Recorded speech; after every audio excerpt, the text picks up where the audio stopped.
Tập 10. Tôi nói anh biết tàu Hắc Tử, anh bớt lại nhại với tôi. Lập tức trói người tên Trung Hiếu về đây cho tôi. Chúng chỉ có cơ hội khuyên tù binh Hàn. Tại sao lại khai pháo?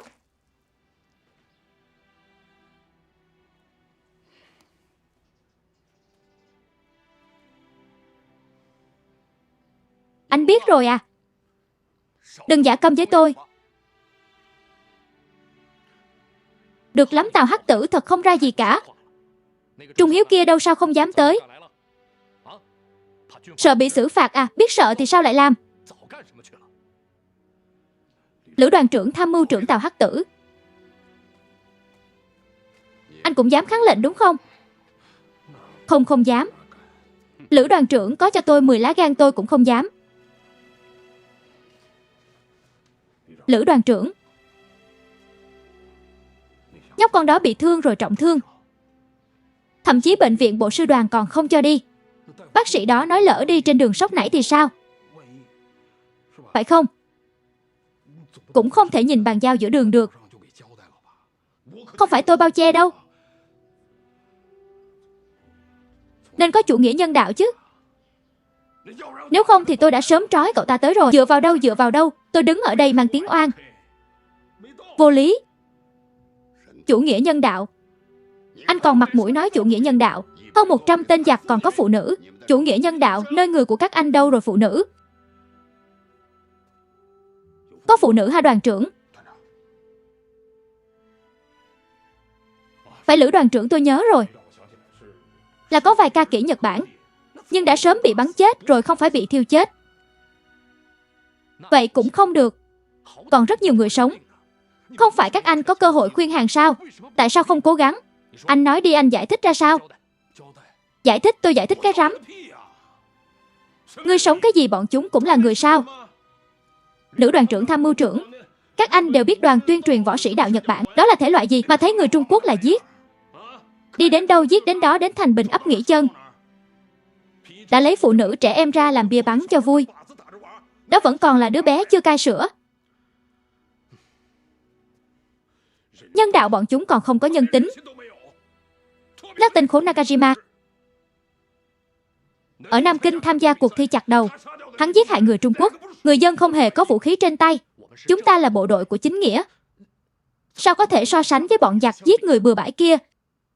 Chỉ cần giặc bỏ vũ khí đầu hàng. Vậy chúng ta phải ưu đãi, đây là kỷ luật. Đầu hàng. Đúng rồi, chính quỷ, anh nói đúng trọng tâm rồi. Bọn chúng đầu hàng sao có thể à? Bọn chúng là giả đầu hàng.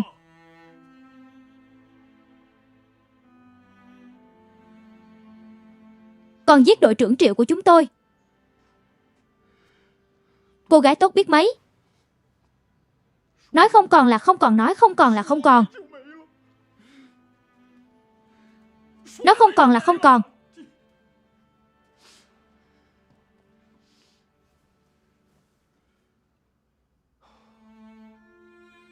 Mặc kệ ra sao. Kỷ luật là kỷ luật. Bắt buộc phải nghiêm túc chấp hành.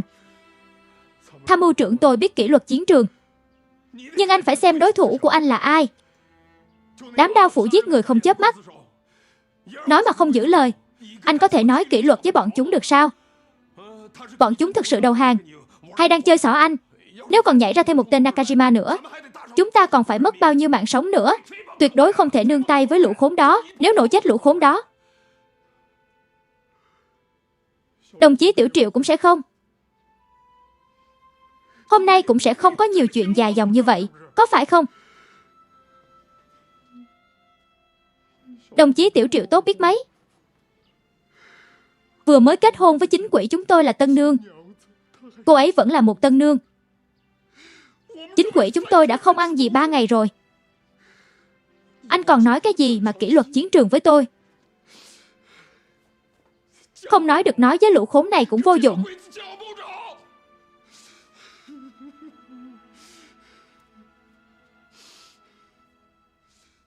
Được rồi, đi lau mặt trước đi.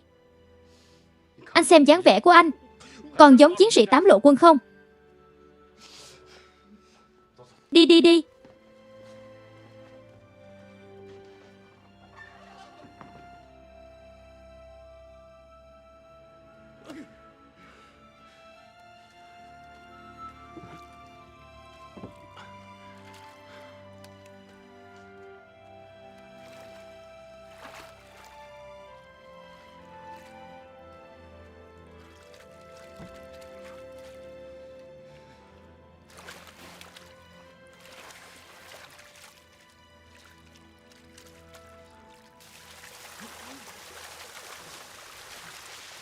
Đoàn trưởng.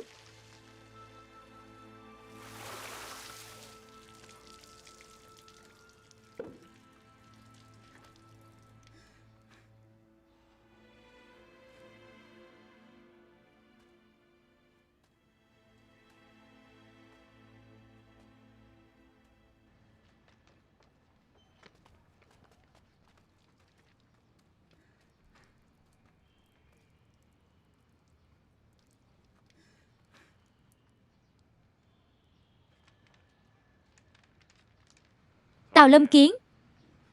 Chuyện này tôi cũng không gánh nổi. Thủ trưởng sư đoàn, thủ trưởng tổng bộ đều biết rồi, phải xử lý nghiêm khắc. Lữ đoàn trưởng, hay là như vậy, xử phạt trong đảng là được rồi. Cậu ấy không phải đảng viên nên khả năng giác ngộ không cao. Vẫn chưa phải đảng viên, vậy thì hủy bỏ tất cả chức vụ. Cậu ấy không có chức vụ, chỉ là một binh lính, còn chưa từng làm phó ca tạo hắc tử. Anh được lắm. Anh dẫn binh kiểu gì vậy? Một binh sĩ mà dám vượt quyền chỉ huy kháng lệnh, giết tù binh. Đúng rồi. Thằng nhóc này vô pháp vô thiên. Triệu Tứ Phúc có đoàn trưởng. Cậu nói cậu đánh khắp thiên hạ không có địch thủ, mà cả nhóc thư sinh cậu cũng không xử lý xong. Trở về xem ông đây làm sao xử lý cậu.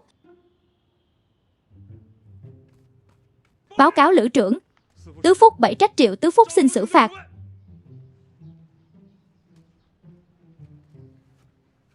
Đường, kẻ xứ người họa với tôi đúng không? Không có làm như tôi không biết. Không phải đảng viên, không có chức vụ. Ông đây thu hồi quân tịch của cậu ta, tham mưu trưởng. Đừng, không thể được, không thể được. Lữ đoàn trưởng như vậy truyền đi rất khó nghe. Nói chúng ta đường là 8 lộ quân, ngay cả một nhóc thư sinh cũng không dạy dỗ được. Mặt mũi của đoàn trưởng tôi, không là mất mặt đoàn độc lập, mất mặt lữ đoàn sư đoàn chúng ta. Mặt mũi của toàn bộ 8 lộ quân sẽ bay sành. Tuyệt đối không thể. Anh đang bao che chứ gì? Tôi nói anh biết tạo hắc tử. Chuyện này chưa xong, anh cũng không thoát khỏi liên quan. Tôi nhận. Con không dạy là lỗi của tôi, dạy không nghiêm cũng là lỗi của tôi. Cấp trên xử lý tôi sao cũng được, tôi nhận. 3 tự kinh nữa à? Còn biết gì nữa lấy ra hết luôn đi. Còn khoe khoang 2 chữ nhận tội đâu có Lữ đoàn trưởng. Học tri thức, học văn hóa từ tham mưu trưởng, là mệnh lệnh của Lữ đoàn trưởng. Sao tôi có thể không chăm chỉ học được? Đi. Đừng ở đây đánh trống lãng. Lữ đoàn trưởng suy cho cùng cũng chỉ là một chiến sĩ, nên có chút bốc đồng. Làm xong cũng chủ động báo cáo. Đoàn trưởng Tào và đại đội trưởng Triệu còn đến ngay trong đêm để chấp nhận xử phạt. Thái độ cũng rất đoan chính. Hay là cứ giáo dục phê bình. Triệu Tứ Phúc có nghe chưa? Phê bình và giáo dục. Phê bình giáo dục biết chưa? Chuẩn bị ngựa đi đã rõ. Tôi đi trước đây.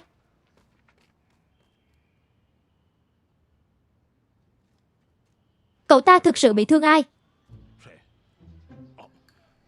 Anh nói thằng nhóc Trung Hiếu à, lòi cả ruột ra ngoài. Hay là anh cũng biết tôi mà, quân luật nghiêm minh, chấp pháp mạnh mẽ. Nếu không phải cậu ấy bị thương như vậy, ông đây đã sớm trói cậu ta đem đi bắn rồi. Cần gì Lữ đoàn trưởng và tham mưu trưởng ra mặt chứ? Anh còn dám lấp liếm. Lữ đoàn trưởng làm gì vậy? Hôm nay tôi không đánh anh là uổng công, sư đoàn trưởng mắng nửa ngày. Lữ đoàn trưởng, tôi đánh anh. Lữ đoàn trưởng, anh đánh anh làm sao? Rút giận thì anh làm. Lữ đoàn trưởng bớt giận. Chủ yếu phê bình giáo dục. Bớt giận. Tào hắc tử. Chuyện này chưa xong đâu. Sau khi trở về, anh và bàn lập tân nhất định phải đích thân đến Bồ Vương Trang để chỉnh đốn rõ. Ngoài ra Lữ bộ sẽ phái bác sĩ giỏi nhất đến kiểm tra, xem rốt cuộc nhóc con này bị thương gì rõ. Cương quyết chấp hành mệnh lệnh của thủ trưởng. Lữ đoàn trưởng, tham mưu trưởng, tôi phải mau chóng về đoàn bộ chính hủy cậu ấy.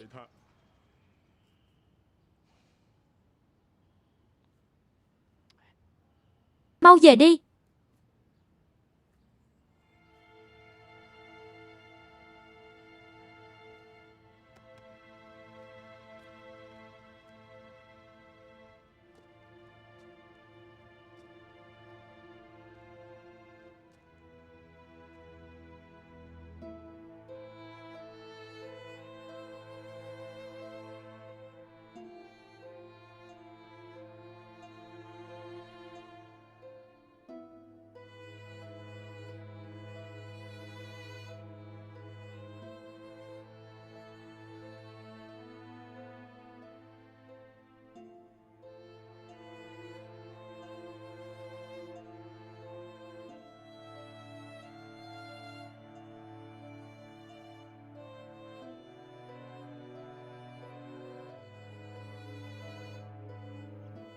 Bồ Dương Trang cậu cũng được lắm.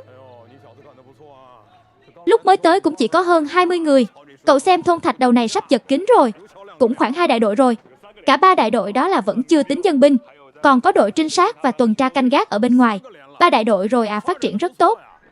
Lúc chúng tôi mới đến, đã tiêu diệt đặc vụ Câm đang ẩn nấp. Của bọn giặc lần này tiêu diệt được một thiếu tướng và một đoàn tuyên truyền. Không giấu gì đoàn trưởng.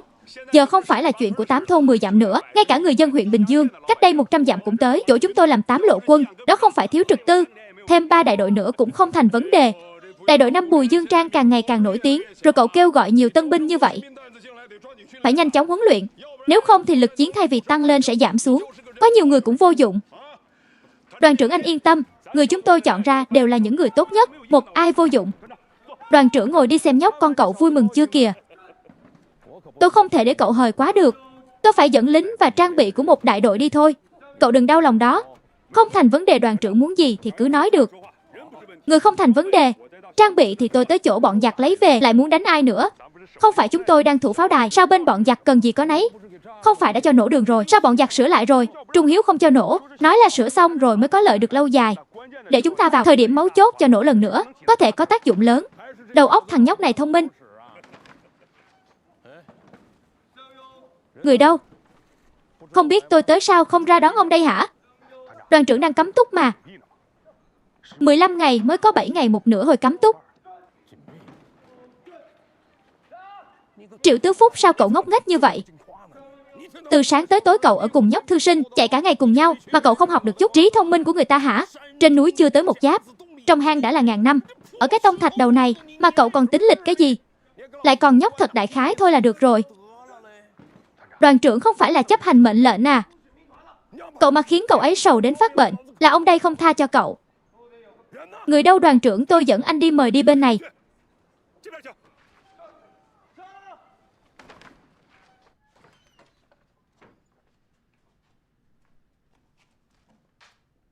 Đoàn trưởng. Trung Hiếu, cậu xem ai tới kìa.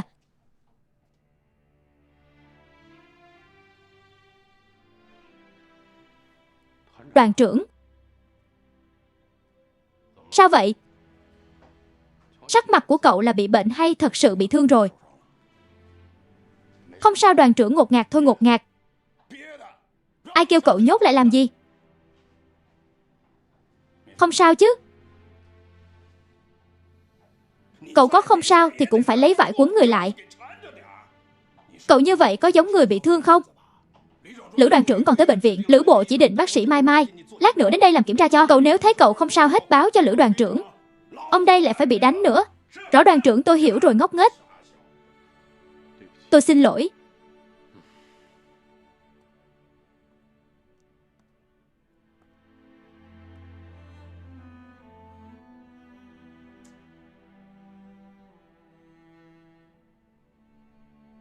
Chính quỷ đâu? Chính quỷ và bác sĩ Mai Mai đi 3 độ trưởng Triệu rồi.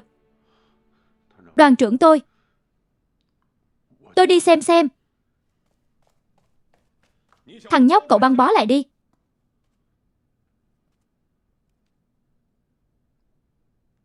Triệu Tứ Phúc có.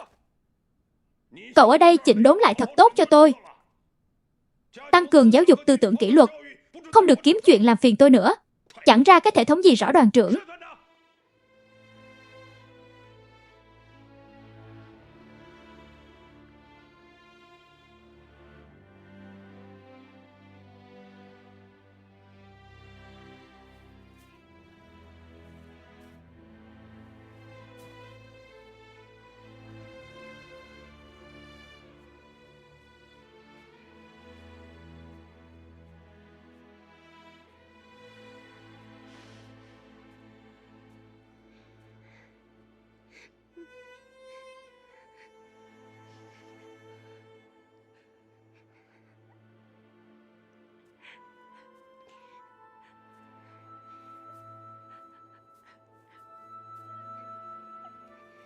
Chị Mai Mai đừng khóc nữa.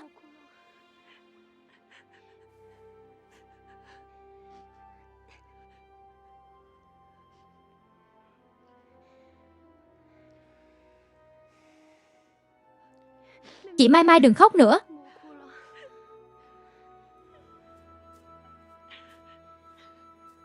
Lão bàn.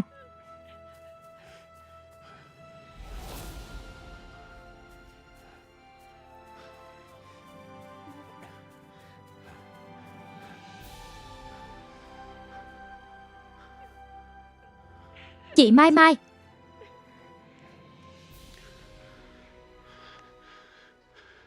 Chính quỷ tôi. Xin lỗi, tôi không bảo vệ được chị Nguyệt Nguyệt.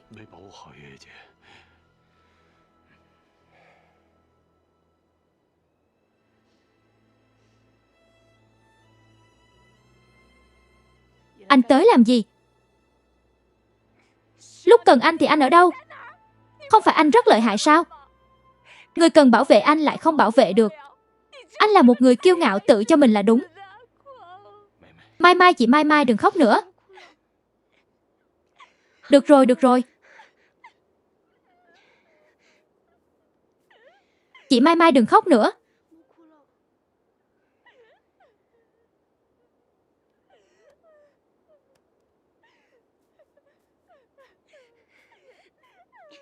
Chị Mai Mai. Chị Mai Mai.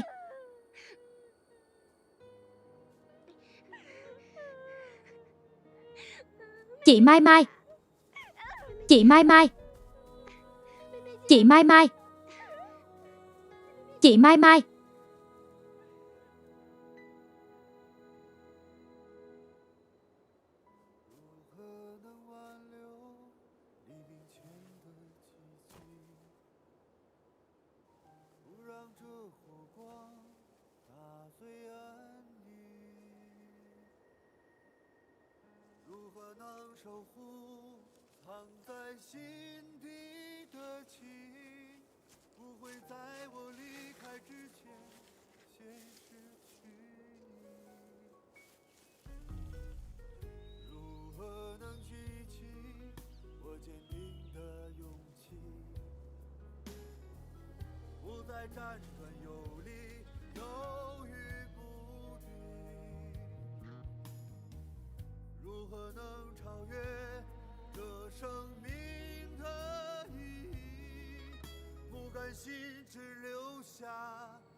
Lập Tân.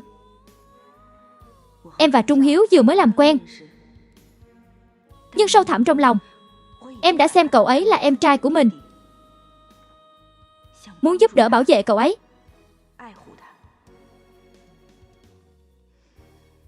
Mấy hôm nay em hiểu được nỗi lo âu của anh. Khi em nhìn thấy thù hận che phủ linh hồn cậu ấy, máu tanh bao trùm thế giới của cậu ấy, em rất sợ hãi. Sợ em trai của chúng ta sẽ vĩnh viễn bị thống khổ bao vây, bị máu của thù hận xâm nhiễm. Em phải xua tan sương mù trong tim cậu ấy, để em trai của chúng ta trở về với ánh mặt trời rực rỡ. Độc Tân, anh yên tâm.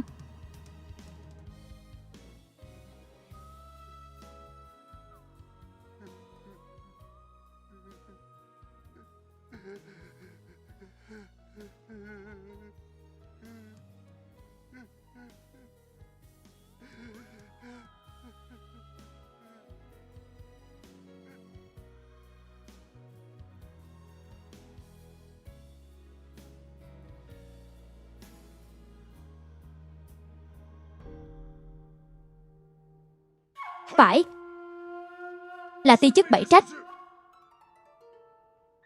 Rõ. Ti chức nhất định dùng máu của người Trung Quốc ở Bù Dương Trang để tế lễ các anh linh của Hoàng Quân. Rõ.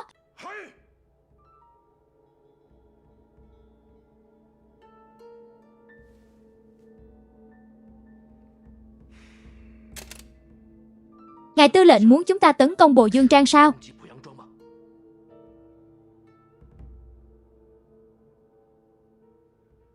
Vô cùng nhục nhã. Thâm cừu đại hận. Tiểu Dương Trang hắn giả mạo tôi, phá hủy lô cốt đầu cầu của Hoàng quân. Lần này, Đại Nakajima, các dũng sĩ của đoàn tuyên truyền thân kinh bách chiến, không phải hy sinh trên tiền tuyến giết địch, lại chết trong khu phòng ngự của chúng ta. Người Trung Quốc ở Bồ Dương Trang nợ Hoàng quân máu. Nợ máu nhưng bây giờ tiến công, e là thời cơ vẫn chưa chín mùi. Bùn Dương Trang địa hình hiểm trở, núi cao thung lũng sâu, bất lợi chúng ta chuyển quân nhu vào. Nếu chúng ta muốn tiến hành vây quét, Tạo Lâm Kiến ở Mã Gia Đài chắc chắn thừa cơ tập kích huyện thành ta. Như vậy sẽ tổn bẫy rất nhiều. Tôi muốn dùng máu đổi máu. Gậy ông đập lưng ông.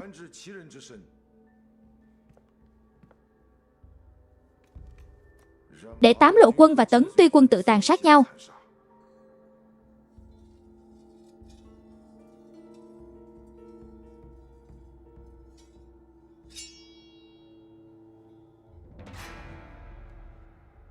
Dưới đao của võ sĩ Nhật Bản, không hạ thấp đầu thì là rớt đầu tứ phúc. Tuyệt đối không thể lơ là.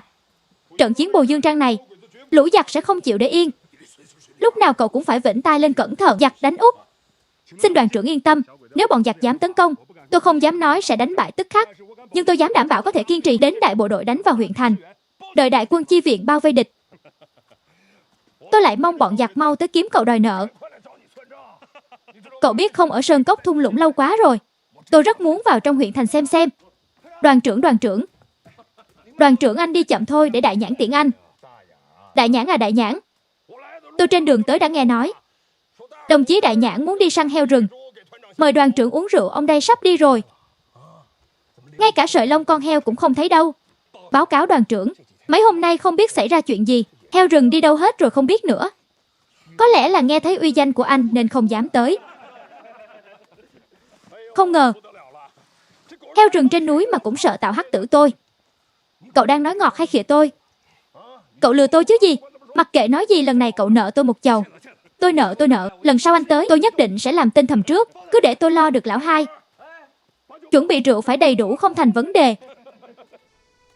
Chính quỷ, tôi đã ghi nhớ lời của chị Nguyệt Nguyệt trong lòng rồi. Anh yên tâm, tôi sẽ không làm mọi người lo lắng cho tôi nữa.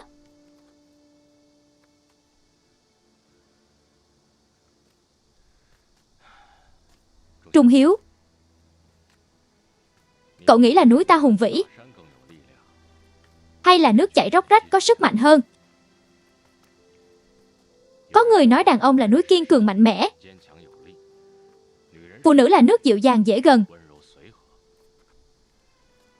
Nhưng tôi cảm thấy có lúc dịu dàng như nước càng có sức mạnh bền bỉ hơn.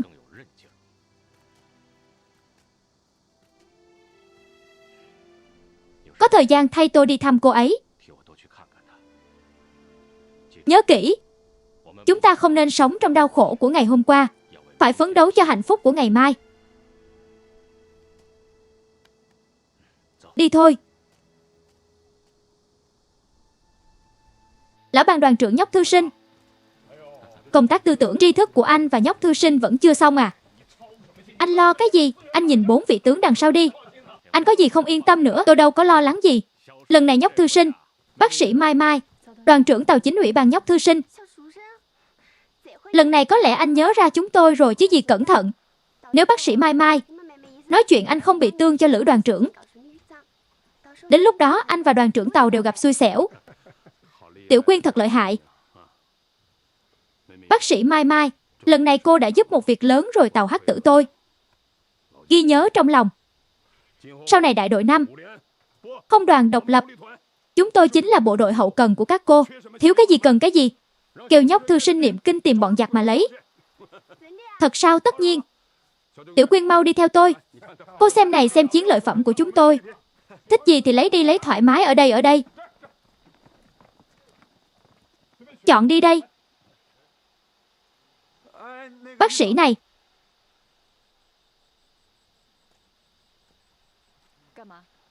Chị Nguyệt Nguyệt kêu tôi làm chiến lược. Trong nhật ký chị ấy viết phải tặng cho cô.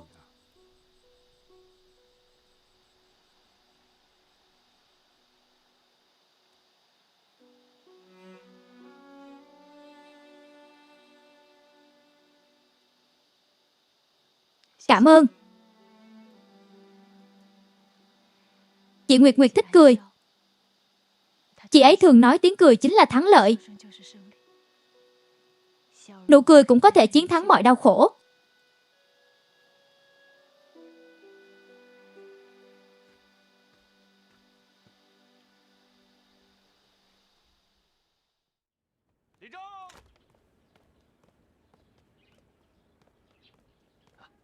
Bên này.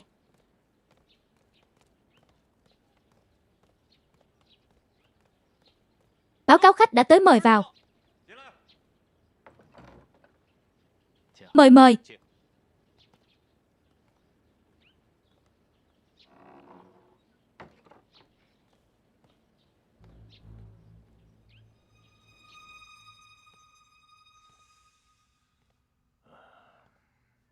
Anh Sơn Thủy suy nghĩ xong chưa?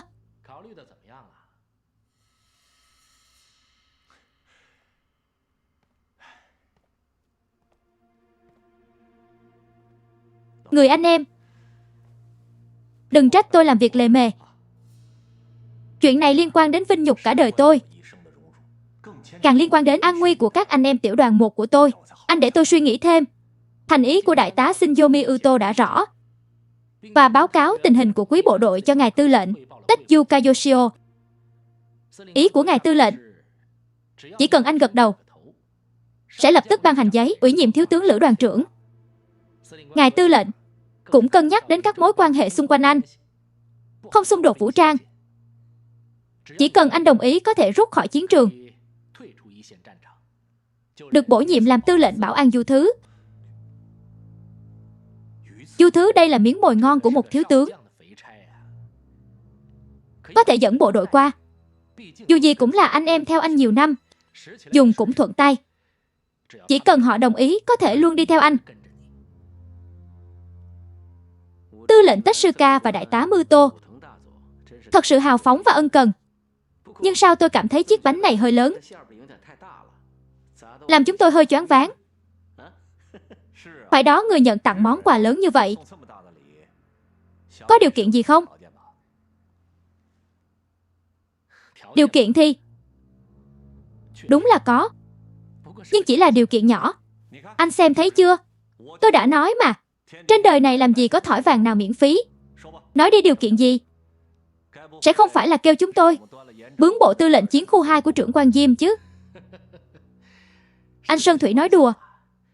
Hoàng quân đã cân nhắc đến tình nghĩa đồng liêu quanh anh rồi, sao có thể kêu anh đi làm phiền trưởng quan Diêm chứ? Hoàng quân cần trưởng quan lý hạ Bồ Vương Trang Bồ Bồ. Bồ Vương Trang chuyện này.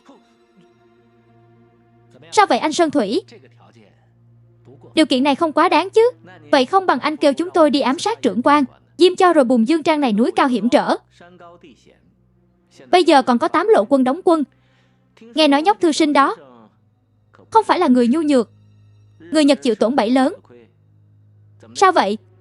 Các anh không dám lên kêu chúng tôi làm con tốt. Không tốt lắm đâu.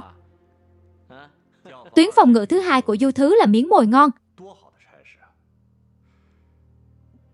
Nhưng một khi chọc giận 8 lộ, bị họ chiếm khe núi Bộc Dương Trang, tôi sợ sẽ vĩnh viễn không thoát khỏi khe núi này được. Đến lúc đó chỉ có thể ở lại cá chết lưới rách với mấy trưởng quan. Đồng liêu cũ đang hận không thể xé nát tôi.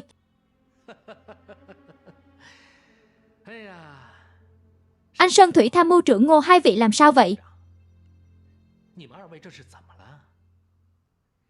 Phải 8 lộ quân Bồ Dương Trang đang đà phát triển,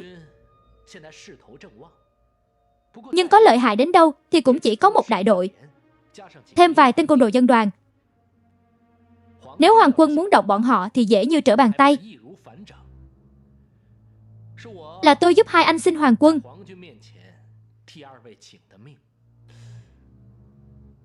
Ý của anh là anh Sơn Thủy không phải chỉ là thuận nước đẩy thuyền thôi sao?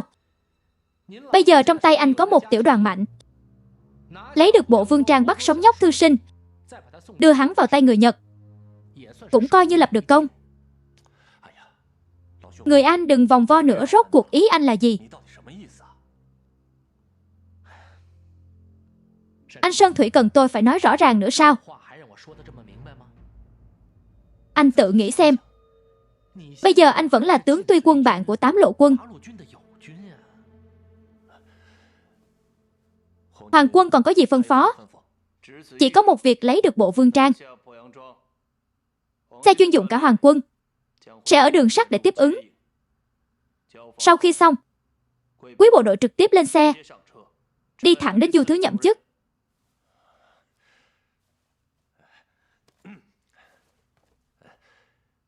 Xin chuyển lời cho đại tá Mưu Tôn, bộ vương trang chính là quà ra mắt Lý Sơn Thủy gia nhập khối Đại Đông Á thịnh vượng.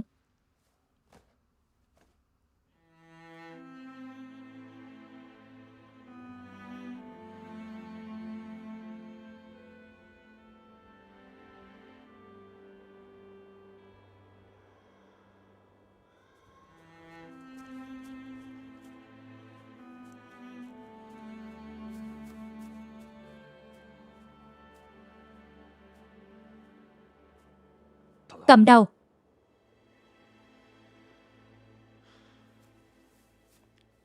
Sao vậy? Gần đây có một bộ đội cầm cờ Tấn Tuy Quân đang tăng tốc áp sát vào chúng ta.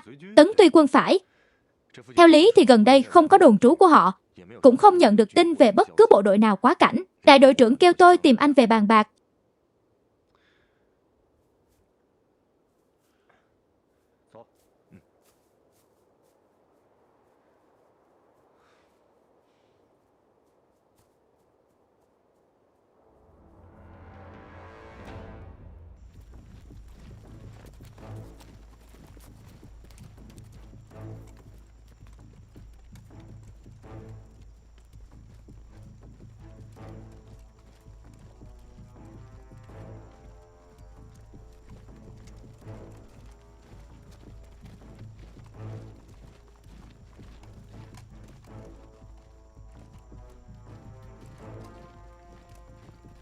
Đại đội trưởng, rốt cuộc chúng ta đi đâu?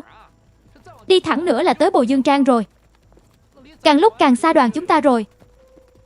Đừng nhiều lời, đây là bí mật hành động. Đến nơi cậu sẽ biết. Tăng tốc tiến lên, rõ, tăng tốc tiến lên.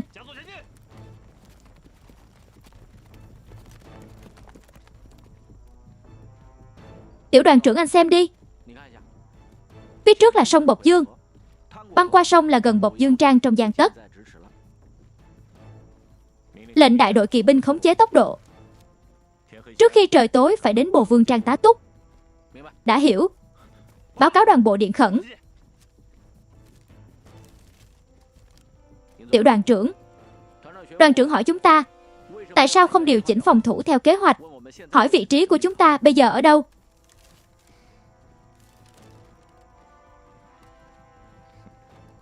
Vân Nghĩa Anh đích thân đi trả lời. Cứ nói bộ đội ta đụng phải nhóm nhỏ quân Nhật, lẻn vào khu vực phòng thủ đang toàn lực truy kích, sẽ trở lại sau khi quét sạch bọn chúng. Khoảng trước 17 giờ ngày mai sẽ đến vị trí phòng thủ chỉ định. Sau khi trả lời thì đóng điện đài rõ đi.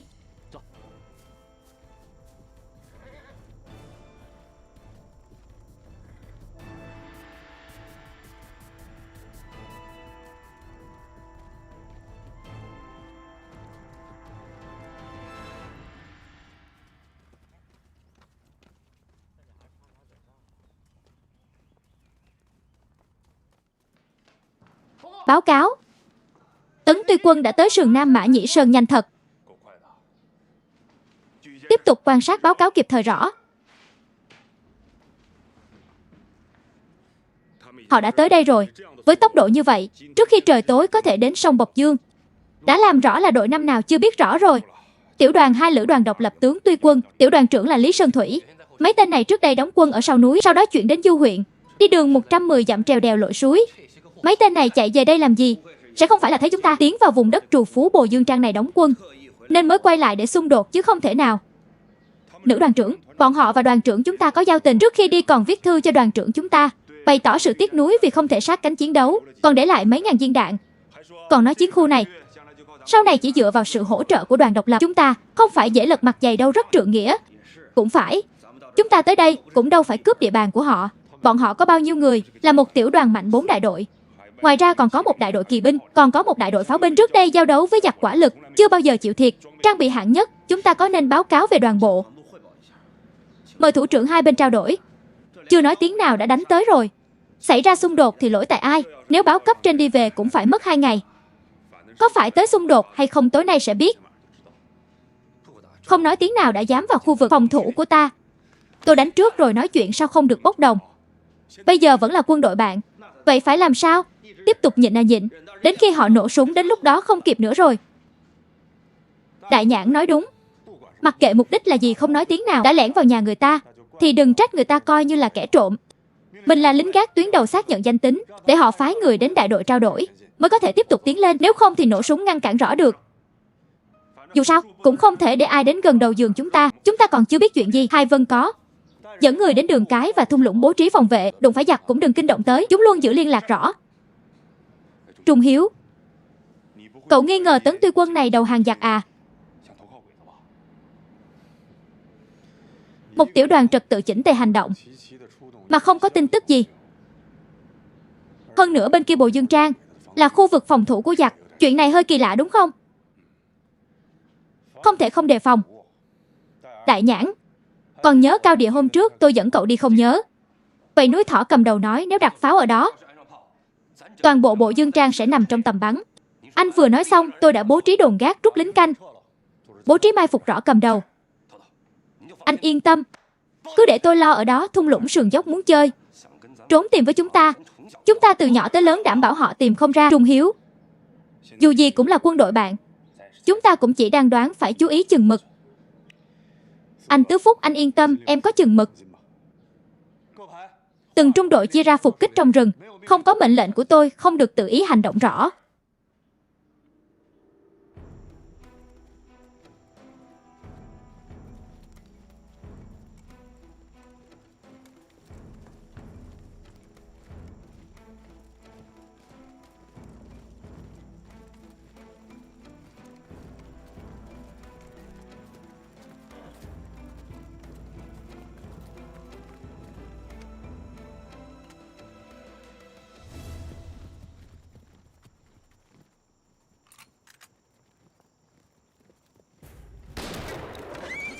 Ẩn nấp người ở dưới nghe đây.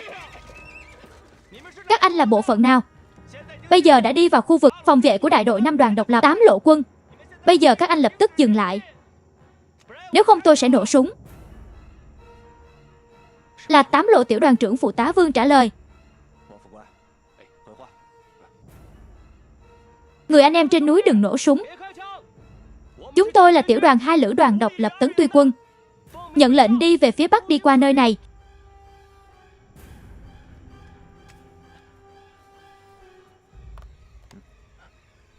Là 8 lộ, cẩn thận.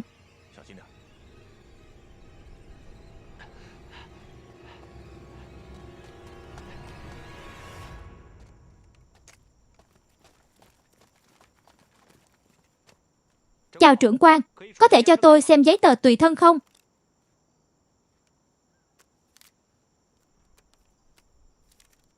Các anh là người đại đội 5 đoàn độc lập sao? Cảm ơn trưởng quan, phải, tôi là lính canh của đại đội 5. Trưởng quan, giờ tôi vẫn chưa nhận được thông báo quân đội bạn phá cảnh. Bộ đội tôi nhận lệnh thực hiện hành động bí mật quân sự nên không báo trước cho anh em 8 lộ. Vậy xin lỗi, tôi không nhận được mệnh lệnh cho nên quý bộ đội không thể tiếp tục tiến lên.